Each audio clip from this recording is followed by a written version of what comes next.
Just another doorway to open up and see what kind of lifeline will be waiting there for me. I need to bury all these fears. Hello world, स्वागत है आपका RD for fitness में और मेरा नाम है अभिनव टोंग और ये वीडियो है part 1 home workout for legs का। तो इस पार्ट में हम डिस्कस करने वाले हैं home workout for thighs muscles या home workout for upper legs. तो आगे बढ़ने से पहले मैं आप सब लोगों से रिक्वेस्ट करना चाहता हूं कि अगर आपको मेरा कंटेंट पसंद आ रहा है तो प्लीज मेरे चैनल को सब्सक्राइब करिए। जो लोग ऑलरेडी सब्सक्राइब कर चुके हैं तो वो मेरे चैनल पे बेल आइकन को दबाना ना भूलें, जिससे कि आपको फ्यूचर में जो भी मैं अपनी नई जो वीडियोस लाने वाला हूं उसके बारे में आपको टाइमली नोटिफिकेशन मिलती रहे। तो चलिए अब मैं जल्दी से आपको बताता हूं कि मैं इस वीडियो में क्या क्या कवर करने वाला हूं। तो पहली चीज जो मैं कवर करने वाला हूं वो है एनाटॉमी ऑफ थाइज मसल। उसके बाद हाउस होल्ड आइटम जिनको यूज करके आप अपना थाइज का होम वर्कआउट कर सकते हैं। फिर इसके बाद वो इंपॉर्टेंट स्ट्रेटेजी जिसके बेसिस पे हम थाइज का होम वर्कआउट डिजाइन करेंगे for gym goers as well as for beginners. और उसके बाद मैं फिर आपको थाइज की होम एक्सरसाइजेस दिखाऊंगा और फिर मैं उसके बाद आपको सिखाऊंगा कि कंप्लीट होम वर्कआउट शेड्यूल कैसे डिजाइन करें both for gym goers as well as for beginners. तो चलिए जल्दी से आज का सेशन स्टार्ट करते हैं। तो चलिए अब डिस्कस करते हैं थाइज की एनाटॉमी के बारे में। तो थाइज बेसिकली 3 पार्ट में डिवाइड होती है, anterior thigh, medial thigh and posterior. A से एंटीरियर होता है तो याद करने का तरीका ये है, ए से एंटीरियर तो आगे की तरफ, आगे की तरफ मतलब फ्रंट। पी से पोस्टीरियर होता है तो पीछे की तरफ, तो पीछे की तरफ की जो थाई होती है उसे पोस्टीरियर बोलते हैं या वो भी बैक थाई। अब जो एंटीरियर थाई होती है वो basically 3 major group of muscles में डिवाइड होती है। पहला है क्वाड्राइसेप्स फेमोरिस, दूसरा है पेक्टिनियस, तीसरा है सर्टोरियस। अब क्वाड्राइसेप्स वर्ड को ध्यान से देखिए तो क्वाड्राइसेप्स वर्ड मिलके बना है क्वाड्रा। क्वाड्रा का मतलब होता है 4, सेप्स का मतलब होता है हेड और फेमोरिस का मतलब होता है long bone in the upper part of the leg. तो क्वाड्राइसेप्स फेमोरिस का मतलब हो गया 4 headed muscles on the long bone in the upper part of the leg. तो ये फ्रंट थाई की एनाटॉमी है, मतलब एंटीरियर थाई। तो चलिए अब इसमें एंटीरियर थाइज में मसल्स देखते हैं कौन कौन सी आती है। तो ये पहली मसल ये हो गई, दूसरी ये हो गई, तीसरी ये हो गई और चौथी मसल ये दूसरी के पीछे है, मतलब इट लाइज बीनीथ 2। पहली वाली जो मसल है ये हो गई वेस्टस लेटरलिस, दूसरी वाली मसल है ये हो गई रेक्टस फेमोरिस, तीसरी वाली जो मसल है ये हो गई वेस्टस मीडियलिस और चौथी वाली मसल जो कि रेक्टस फेमोरिस के पीछे होती है वो होती है वेस्टस इंटरमीडियस। अब ये चारों मसल्स मिला के हम बोलते हैं क्वाड्राइसेप्स फेमोरिस। क्वाड्राइसेप्स फेमोरिस के अलावा जो ये मसल है ये कहलाती है सर्टोरियस और ये वाली जो मसल है ये कहलाती है पेक्टिनियस। तो ये तो हो गया है एंटीरियर थाई के बारे में। अब बात करते हैं पोस्टीरियर थाई के बारे में। पोस्टीरियर मतलब बैक साइड ऑफ थाई, तो ये पोस्टीरियर थाई एनाटॉमी है। अब इसमें क्या मेन मसल्स होती हैं वो देखते हैं। पहली मसल ये वाली मसल ये कहलाती है सेमी मेम्ब्रेनोसिस। उसके बाद जो ये मसल है ये कहलाती है सेमी टेंडिनोसिस। ये मसल है जो और ये वाली मसल्स ये दोनों मिला के कहलाती हैं बाइसेप्स फेमोरिस। तो ये जो है ये हो गया short head of biceps femoris और ये वाला हो गया long head of biceps femoris. तो बाइसेप्स टर्म को देखिए तो बाई का मतलब हो गया 2, सेप्स का मतलब हो गया हेड और फेमोरिस होता है long bone in the upper part of the leg. ये तो थी पोस्टीरियर थाई की एनाटॉमी। अब ये सारी जो मसल्स मैंने अभी बताई हैं पोस्टीरियर थाई में, ये सब मिला के हम इसे बोलते हैं हैमस्ट्रिंग मसल्स। अब बात करते हैं मीडियल थाई एनाटॉमी की। तो मीडियल मतलब होता है मिडिल पार्ट। तो जो मिडिल पार्ट होता है थाई का, जो अगर आप साइड से देखें अंदर की तरफ से inner towards the inner thigh, तो वो कहलाता है मीडियल एनाटॉमी या मीडियल थाई। तो अब मीडियल थाई में क्या क्या मेन मसल ग्रुप है वो देखते हैं। तो ये जो मसल है ये कहलाती है एडक्टर लॉन्गिस। उसके बाद जो ये मसल है ये कहलाती है ग्रेसिलिस। ये वाली जो मसल है ये कहलाती है एडक्टर मैग्नस और ये वाली जो मसल है ये कहलाती है ऑब्चुरेटर एक्सटर्नल। और ये वाली जो मसल्स हैं ये हम ऑलरेडी डिस्कस कर चुके हैं अपनी पोस्टीरियर थाई एनाटॉमी में। अब बात करते हैं उन हाउसहोल्ड आइटम्स की जो हम यूज़ करेंगे during the home thigh workout. तो पहला हाउसहोल्ड आइटम है वो है वाटर बॉटल। तो कोशिश करिए कि आप 2 लीटर की वाटर बॉटल अरेंज कर सकें और उस बॉटल में आप पानी भर सकते हैं, और अगर आपको बॉटल और हैवी बनानी है तो पानी की जगह सैंड भर सकते हैं, क्योंकि सैंड की जो डेंसिटी होती है वो वाटर से ज़्यादा होती है। दूसरा आइटम जो हम यूज़ करने वाले हैं वो है स्टिक, यानी कि डंडा। तो अगर आप स्टिक अरेंज कर सकते हैं तो वेल एंड गुड, अदरवाइज हम उसकी जगह टॉवल भी यूज़ कर सकते हैं। तो ये 3 केसेस मैं पहले भी डिस्कस कर चुका हूँ अपनी एक वीडियो में, जहाँ पर मैंने एक्सप्लेन किया था कि हाई रेपिटेशन ज़्यादा बेनिफिशियल होते हैं या लिफ्टिंग हैवियर वेट्स। जब आप बेसिकली घर पे वर्कआउट करते हैं, होम वर्कआउट करते हैं, तो आपके पास जो है एक लिमिटेशन होती है। आपके पास जो हैवी वेट्स होते हैं उनका एक्सेस नहीं होता और लाइटर वेट से ही आपको काम चलाना पड़ता है। तो जब आप लाइट वेट उठा रहे हैं basically during your home workout, उस केस में जो आपका होम वर्कआउट फॉल करेगा वो इस पर्टिकुलर ट्रेनिंग गोल के अंडर फॉल करेगा। मतलब वहां पे आपको हाई इंड्योरेंस और हाई वॉल्यूम ट्रेनिंग करनी पड़ेगी in order to compensate for the limitation of not having heavier weights at home. तो जब आप लाइट वेट से करेंगे तो बेसिकली आपको रेपिटेशंस ज्यादा रखनी पड़ेंगी और सेट्स ज्यादा मारने पड़ेंगे। वहां पे मैक्सिमम मसल हाइपरट्रॉफी जो होती है वो इस सेकंड केस में होती है, बट साथ ही साथ फर्स्ट केस में और थर्ड केस में भी मसल ग्रोथ होती है। कंपैरेटिवली अगर आप देखो तो सेकंड केस में मैक्सिमम मसल ग्रोथ होती है।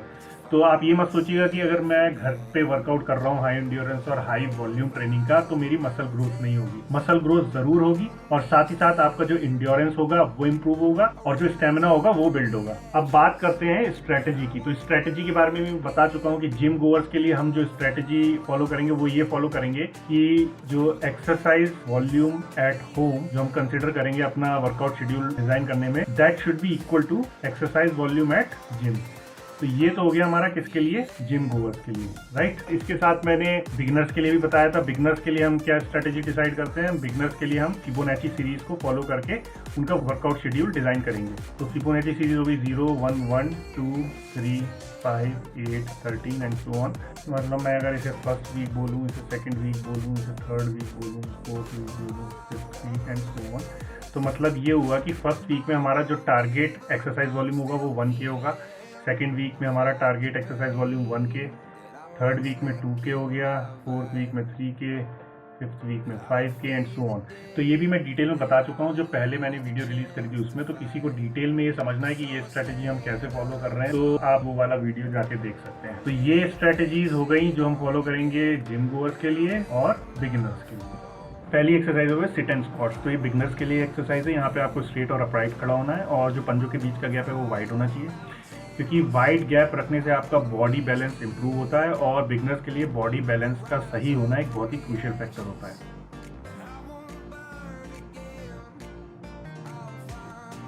अगली एक्सरसाइज है फ्री स्क्वाट्स। तो यहाँ पे जो पंजों के बीच का गैप है वो मीडियम होना चाहिए और पूरा फोकस और कंसंट्रेशन आपका थाइस पे होना चाहिए during the whole range of motion.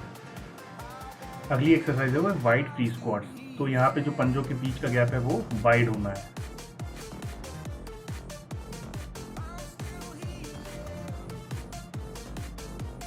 अगली एक्सरसाइज है स्टिक स्क्वाट। तो यहाँ पे आपको एक स्टिक होल्ड करनी है बिहाइंड योर नेक और पंजों के बीच का जो गैप है वो मीडियम होना चाहिए। अगली एक्सरसाइज है वो है वाइड स्टिक स्क्वाट। तो यहाँ पे इस एक्सरसाइज में जो पंजों के बीच का गैप है वो वाइड होना चाहिए। अगली एक्सरसाइज है वो टॉवल स्क्वाट्स। तो अगर आपके पास स्टिक नहीं है घर पे तो आप ये स्क्वाट की एक्सरसाइज टॉवल से भी कर सकते हैं। अगली एक्सरसाइज है फॉरवर्ड स्टिक सपोर्ट स्क्वाट। तो यहाँ पे आपको एक फॉरवर्ड डायरेक्शन में स्टिक को होल्ड करना है जिससे कि वो सरफेस पे टिक जाए और फिर अपनी बॉडी बैलेंस बनाते हुए ये स्क्वाट एक्सरसाइज करनी है। अगली एक्सरसाइज है वो स्टिक फ्रंट स्क्वाट। तो यहाँ पे आपको फ्रंट शोल्डर पे एक स्टिक को बैलेंस करना है और जो पंजों के बीच का गैप है यहाँ पे वो मीडियम या वाइड होना चाहिए। अगली एक्सरसाइज है बॉटल्स फ्रंट स्क्वाट्स। तो यहाँ पे आपको 2 बॉटल्स अपने फ्रंट शोल्डर पे बैलेंस करते हुए ये एक्सरसाइज करनी है। यहाँ पे जो पंजों के बीच का गैप है वो मीडियम या वाइड होना चाहिए। अगली एक्सरसाइज है स्टिक ओवरहेड स्क्वाट्स। तो यहाँ पे आपको सर के ऊपर स्ट्रेट हाथों से एक स्टिक होल्ड करनी है और फिर स्क्वाट्स करनी है।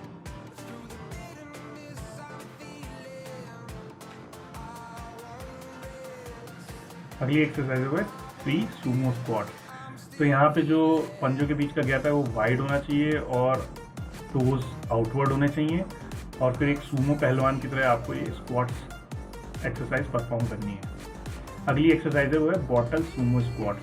तो यहाँ पे आपको एक बॉटल होल्ड करनी है using your both hand and then do this sumo squat.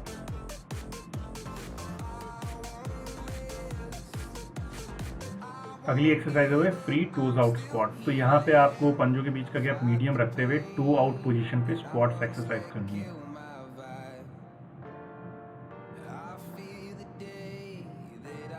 अगली एक्सरसाइज है फ्री लंजेस।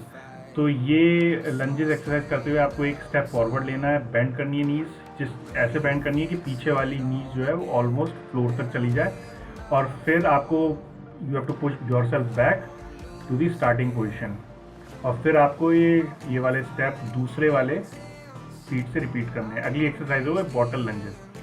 तो ये भी पिछली एक्सरसाइज की तरह है, लेकिन यहाँ पे आपको जो लंजेस करनी है वो आपको दोनों हाथों में एक एक बॉटल होल्ड करके करनी है।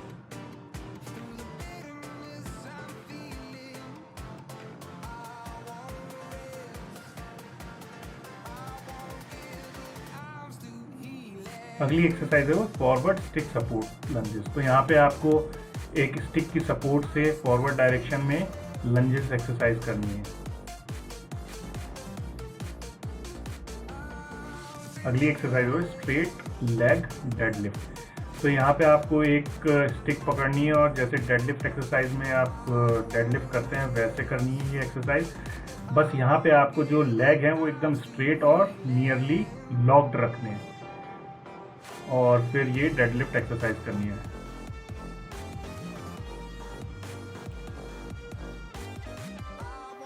तो चलिए अब मैं आपको बताता हूँ कि हम पूरा वर्कआउट शेड्यूल कैसे बनाएंगे किसी जिम गोअर के लिए या किसी बिगिनर के लिए।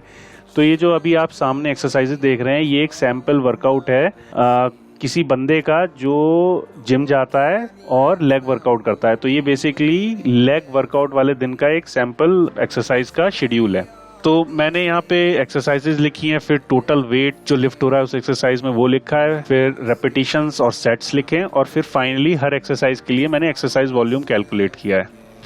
अब जैसे कि फ्री स्क्वाट्स है, तो फ्री स्क्वाट्स में जो टोटल वेट उठता है वो होता है 60% ऑफ टोटल बॉडी वेट। मतलब कि अगर एक 80 kg का बंदा फ्री स्क्वाट्स कर रहा है तो टोटल वेट उस एक्सरसाइज में जो वो उठा रहा है पर रेपिटेशन वो बेसिकली हो गया 60% of 80 kg which will come out as 48 kg। तो ये नेट वेट 48 kg हो गया उस बंदे के लिए जिसका वेट 80 kg है। सिमिलरली मैंने जो है टोटल वेट इन सारी एक्सरसाइजेस का यहाँ पे लिख लिया, फिर रेपिटेशंस लिख ली और फिर टोटल सेट्स लिख लिए, और सबका जब एक्सरसाइज वॉल्यूम कैलकुलेट किया और इनका समेशन जब किया तो इस केस में मेरा समेशन आया टोटल एक्सरसाइज वॉल्यूम का 16,110 kg रेप सेट। तो जब मैं वर्कआउट शेड्यूल डिज़ाइन करूँगा लेग्स के होम वर्कआउट के लिए किसी जिम गोअर के लिए, मेरा टारगेट एक्सरसाइज वॉल्यूम जो होगा होम वर्कआउट्स के लिए वो हो जाएगा equal to exercise volume that was calculated in gym.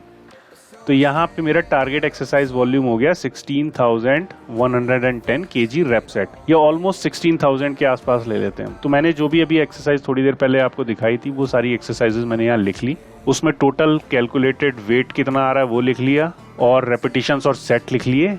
मैंने इस तरह से डिज़ाइन किया कि जब मैं एक्सरसाइज वॉल्यूम का सम करूँगा तो वो ऑलमोस्ट 16,110 kg रेप सेट के आसपास आना चाहिए। तो आपको थोड़ी सी मेहनत करनी पड़ेगी, आपको एक्सरसाइजेस लिखनी पड़ेंगी, फिर उसमें कितना वेट लिफ्ट हो रहा है वो लिखना पड़ेगा, और रेपिटेशंस और सेट इस तरह से लिखनी पड़ेंगी। थोड़ी मैथमेटिक्स आप ऐसी करनी पड़ेगी कि जब आप समेशन लें तो एक्सरसाइज वॉल्यूम का जो समेशन आए वो total exercise volume achieved in gym के बराबर होना चाहिए। तो ये तो हो गया एक सैंपल वर्कआउट शेड्यूल एक जिम गोअर के लिए। अब देखते हैं बिगनर्स के लिए। तो बिगनर्स के लिए मैंने बताया था कि हम जब फिबोनाची सीरीज यूज करके हम बिगनर्स का वर्कआउट बनाते हैं तो फर्स्ट वीक का जो टारगेट होता है वो होता है 1000 kg rep set, second week का हो गया 1000 kg rep set, third week का हो गया 2000 kg rep set, fourth week का 3000 एंड सो ऑन। जब मैं बिगिनर का फर्स्ट वीक का वर्कआउट शेड्यूल बनाऊंगा तो मैंने यहाँ पे सिर्फ एक एक्सरसाइज ली, वो है फ्री स्क्वाट। उसमें टोटल वेट हो गया 48 kg अगर 80 kg का बंदा है तो, और रेपिटेशंस हो गई 10 और सेट्स हो गए 2। तो जब मैं टोटल कैलकुलेट कर रहा हूँ एक्सरसाइज वॉल्यूम इस पर्टिकुलर एक्सरसाइज में, तो वो आ गया 960 kg rep set, which is almost equal to 1000 kg rep set, जो कि हमारा टारगेट था। अब जब आप लोग देखेंगे इस वर्कआउट शेड्यूल को तो आप कहेंगे कि ये 2 सेट फ्री स्क्वाट्स के ये तो बिल्कुल कुछ भी नहीं है, मतलब ना के बराबर है, राइट। बट आप ये सोचिए कि कोई बंदा, बिगनर्स की बात कर रहा हूँ मैं, कोई भी बंदा जिसने लाइफ में आज तक एक भी स्क्वाट्स नहीं मारा, एक भी रेपिटेशन नहीं मारी, या एक भी लेग की एक्सरसाइज नहीं मारी, तो फर्स्ट वीक में उसके लिए ये एक्सरसाइज भी बहुत है।